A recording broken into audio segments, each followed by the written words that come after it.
जैसे कि आप सभी जानते हैं, सच की हमेशा जीत होती है और हमारी एक छोटी सी प्रयास आप तक बड़ी खबर पहुंचाती है। तो स्वागत करते हैं आप सभी का STS न्यूज़ चैनल पर। आगे बढ़ने से पहले आप इस वीडियो को लाइक और चैनल को सब्सक्राइब जरूर कर ले और साथ में बेल आइकन भी प्रेस कर ले। चलिए बढ़ते हैं खबरों की। किस राज्य शहर से न्यूज को देख रहे हैं, कमेंट में जरूर लिखिए।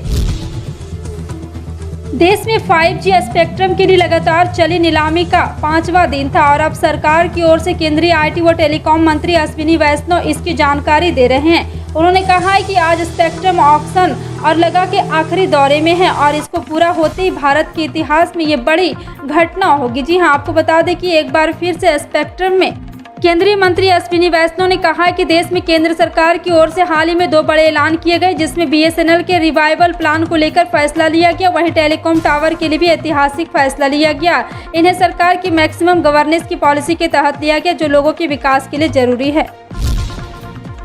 लखनऊ में नमाज पढ़ के लुलु मॉल में नमाज पढ़कर माहौल बिगाड़ने के आरोपी नमाज पढ़कर माहौल बिगाड़ने पर रिहा हो गए। जमानत पर जेल से बाहर आए आतिफ और रेहान ने ABP न्यूज से बातचीत में कहा है कि वो 12 जुलाई को मॉल घूमने गए थे। शाम को नमाज का वक्त हुआ तो वो जगह ढूंढने लगे। इसी बीच एक व्यक्ति वहां नमाज करते दिखाई दिया। इसके बाद वो मॉल में एक कोने में नमाज पढ़ी। उन्होंने बताया कि नमाज एक कोने में की गई और करीब 5 मिनट तक पूरी नमाज पढ़ी। नमाज की दिशा को लेकर उन्होंने बताया कि नमाज के बाद दुआ के वक्त घूमकर बैठाया जाता है, इसलिए लोगों ने उसे गलत तरीके से बयान किया।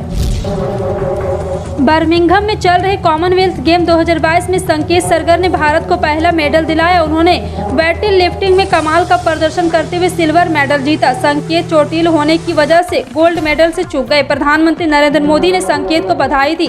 प्रधानमंत्री मोदी के साथ साथ देश और दुनिया की और भी बड़ी हस्तियों को उन्होंने बधाई दी है। जी हां, 21 साल के संकेत ने 55 किलोग्राम वर्ग में रजत पदक अपने नाम किया है। इनके इस प्रदर्शन पर प्रधानमंत्री मोदी ने ट्वीट के जरिए बधाई दी है।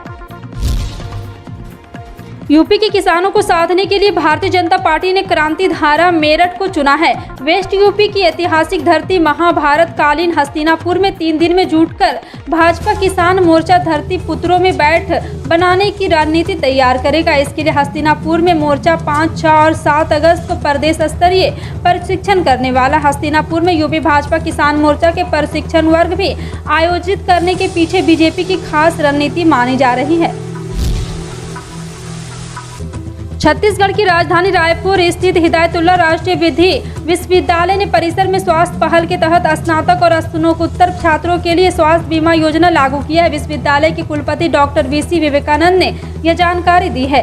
विवेकानंद ने बताया कि विश्वविद्यालय ने व्यापक स्वास्थ्य पहल के तहत अपने स्नातक और स्नातकोत्तर छात्रों के लिए स्वास्थ्य बीमा योजना लागू की। छात्रों का स्वास्थ्य बीमा करने वाला यह पहला राष्ट्रीय विश्वविद्यालय है। पिछले कुछ महीनों से धीमी पड़ी कोरोना संक्रमण की रफ्तार अचानक से बढ़ गई। अब नोएडा में लगातार कोरोना मरीज की संख्या बढ़ रही है। शनिवार को 8 स्कूली छात्र समेत कोरोना के 115 नए मरीज मिले और 73 मरीज ठीक हुए। सक्रिय मरीजों की संख्या 528 हो गई। शनिवार को 20 मरीज अस्पताल में भर्ती है। नए मरीज बढ़ने से सक्रिय मरीजों की संख्या बढ़कर 500 से अधिक हो गई है। बीजेपी के राष्ट्रीय अध्यक्ष JP नड्डा बिहार दौरे पर है। राजधानी पटना में एक बार फिर से बीजेपी के सभी 7 मोर्चों की संयुक्त कार्य समिति की बैठक हो रही है। इस बैठक में शिरकत करने के लिए JP नड्डा शनिवार को पटना पहुंचने और समापन समारोह में शिरकत करने के लिए गृह मंत्री अमित शाह रविवार को पटना आएंगे। ऐसे में बीजेपी ने देश भर के नेताओं का जुटान पटना में कर रखा है। इधर पार्टी के नेताओं ने पहले ही ऐलान कर दिया है कि बीजेपी बिहार में 200 सीटों पर चुनाव की तैयारी करेगी। ऐसे में JDU की बेचैनी बढ़ गई है। कारगिल युद्ध को 23 साल बीत चुके हैं। इस युद्ध के दौरान हमारे वीर जवानों ने ऑपरेशन विजय को सफलतापूर्वक अंजाम दिया था और 26 जुलाई 1999 को कारगिल के ट्रांस सेक्टर की पॉइंट 5140 पहाड़ी पर तिरंगा फहराया था। भारत के बहादुर जवानों की इस जीत का जश्न मनाने के लिए भारतीय सेना ने एक बड़ा कदम उठाया है। इस युद्ध के दौरान बोफोर्स की तैयारी, तोप और गनर्स की अहम भूमिका की याद में 5140 पहाड़ी का नाम बदलकर अब गन हिल कर दिया गया है। देश में 1 दिसंबर 2022 को या उसके बाद बनाने वाले एक बार फिर से आयातित या पैक किए गए तंबाकू उत्पाद पर चेतावनी की एक नई फोटो दिखाई देगी, जिसके नीचे लिखा होगा तंबाकू यानी दर्दनाक मौत या तंबाकू सेवन यानी अकाल मृत्यु। इसके साथ अभी हर एक तंबाकू उत्पादन के पैकेट पर एक हेल्पलाइन नंबर होगा जो लोगों को तंबाकू सेवन छुड़ाने में मदद करेगा। यह नई चेतावनी और फोटो 1 दिसंबर 2022 से आने वाले 1 साल तक की अवधि के लिए मान्य होगा।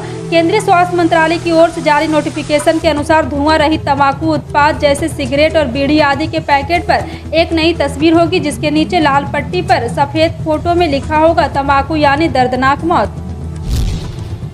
राष्ट्रवादी कांग्रेस पार्टी के अध्यक्ष शरद पवार ने शनिवार को कहा कि भारतीय जनता पार्टी सत्ता का घमंड केवल इसलिए दिखा रही क्योंकि संसद में उसके पास बहुमत है। उन्होंने कहा कि अगर आम जनता भाजपा के विरुद्ध एक होकर खड़ी हो जाए तो उसके दिन गिनती कर रह जाएं। धूल में पार्टी कार्यकर्ताओं को संबोधित करते हुए पवार ने कहा कि कहा जाता है कि ब्रिटिश साम्राज्य में सूरत कभी अस्त नहीं होता, लेकिन जब आम आदमी पार्टी उसके विरुद्ध एकजुट हो गया तब वह साम्राज्य बिखर गया। उन्होंने कहा इसी प्रकार सत्ता का अहंकार दिखाने के लिए भाजपा को सबक सिखाने की क्षमता आम आदमी में है। प्रधानमंत्री नरेंद्र मोदी ने शनिवार को कहा कि वर्तमान में कई राज्य में ऊर्जा क्षेत्र भारी संकट में है और ऐसी स्थिति उत्पन्न होती है तो इसका असर प्रभाव पूरे देश पर पड़ता है। मोदी ने ऊर्जा मंत्रालय उज्ज्वल भारत उज्ज्वल भविष्य ऊर्जा 2047 कार्यक्रम को वर्चुअल माध्यम से संबोधित करते हुए कहा है कि देश की ऊर्जा परितोषण क्षेत्र की हानि दुनिया के विकसित देशों की तुलना में कहीं ज्यादा है। उन्होंने कहा है कि इसका मतलब यह है कि हमारे यहाँ बिजली की बर्बादी बहुत है और इसकी मांग पूरी करने के लिए हमें जरूरत से अधिक बिजली उत्पादन करना पड़ता है। झारखंड के देवघर से दिल्ली और दिल्ली से देवघर के लिए सीधी हवाई सेवा शनिवार से शुरू हो गई। इंडिगो की 180 सीट फ्लाइट 6V6191 दिल्ली से उड़ान भरकर शाम को देवघर पहुंची। बिहार के सारण लोकसभा क्षेत्र से सांसद राजीव प्रताप रूडी व कैप्टन आशुतोष शेखर विमान के पायलट थे। वहीं 4:22 बजे दोपहर देवघर से दिल्ली के लिए इंडिगो के विमान ने पहली उड़ान भरी। जानकारी के मुताबिक दिल्ली से इंडिगो की फ्लाइट 30 जुलाई की दोपहर उड़ान भरकर देवघर एयरपोर्ट पहुंची। यूपी के स्वास्थ्य विभाग में गलत तरीके से किए गए तबादलों को सीएम योगी ने गंभीरता से लिया है। डॉक्टरों के तबादले रोकने को लेकर सीएम योगी ने बड़ा फैसला लिया है। शनिवार को सीएम योगी आदित्यनाथ गलत तरीके से किए गए 48 डॉक्टरों के तबादले को रद्द कर दिया। बता दें कि लेवल 1 के 313 डॉक्टरों के तबादले गलत तरीके से कर दिए गए थे। उसका नाम गलत सूची में डाल दिया गया था। स्वास्थ्य विभाग में नियम विरुद्ध हुए तबादलों के मामले में महानिदेशालय से लेकर शासन स्तर तक अफसर एक्शन मोड में है। दिल्ली में शराब बिक्री की पुरानी व्यवस्था दोबारा बहाल होने से शराब के सरकारी ठेके फिर से खुलने वाले हैं। उपराज्यपाल वीके सक्सेना द्वारा नई आबकारी नीति के क्रियान्वयन की सीबीआई जांच की सिफारिश के बाद अरविंद केजरीवाल की अगुवाई वाली दिल्ली सरकार ने राजधानी में शराब बिक्री की पुरानी व्यवस्था को फिर से लागू करने का फैसला लिया है। सरकार के इस फैसले के बाद 1 अगस्त से केवल सरकारी ठेकों के माध्यम से ही शराब बेचने का निर्देश दिया गया है। बिहार की राजधानी पटना में बीजेपी के राष्ट्रीय कार्यकारिणी को लेकर पहुंचे पार्टी के राष्ट्रीय अध्यक्ष जेपी नड्डा के स्वागत के लिए बीजेपी नेताओं के समर्थक आपस में भिड़ गए। इस दौरान उनके समर्थकों के बीच जमकर मारपीट हुई और उन्होंने जैसे तैसे समझाकर भेजा। जानकारी के मुताबिक पार्टी अध्यक्ष का रथ जैसे ही पटना हाईकोर्ट से आगे बढ़ा, वैसे ही दानापुर की पूर्व विधायक आशा सिन्हा और बीजेपी नेता जीवन कुमार को समर्थक के भी स्टेज पर चढ़ने को लेकर कहासुनी होने लगी। कोविड काल में भारतीय रेल के पहिए थम गए थे। बाद में धीरे धीरे भारतीय रेलवे ने ट्रेनों का परिचालन शुरू कर दिया था, लेकिन अभी भी कुछ ऐसी ट्रेनें रह गई थी जिनका परिचालन बहाल होना बाकी था। भारतीय रेलवे क्रमवार तरीके से फिर पटरी पर ट्रेनों को लौटा रहा है। इसी कड़ी में 11 जोड़ी यानी कि 22 ट्रेनों का परिचालन दोबारा शुरू किया जा रहा है। पानी को लेकर हर जल हर घर की व्यवस्था को लेकर केंद्र की जल जीवन मिशन योजना ने अब राजस्थान में गति पकड़ने लगी है। योजना को सुचारू रूप से लागू करने के कारण 1 महीने के भीतर ही 80,000 से अधिक जल कनेक्शन अब तक घरों में दिए जा चुके हैं। राजस्थान भले ही जल जीवन मिशन में पिछड़े राज्यों की गिनती में शुमार हो, लेकिन अब राज्य में पानी के कनेक्शन देने की स्थितियों में सुधार हो रहा है। 2024 तक 1 करोड़ कनेक्शन का टारगेट केंद्र सरकार ने दे रखा है, जिसमें अब तक 28 लाख कनेक्शन दिए जा चुके हैं।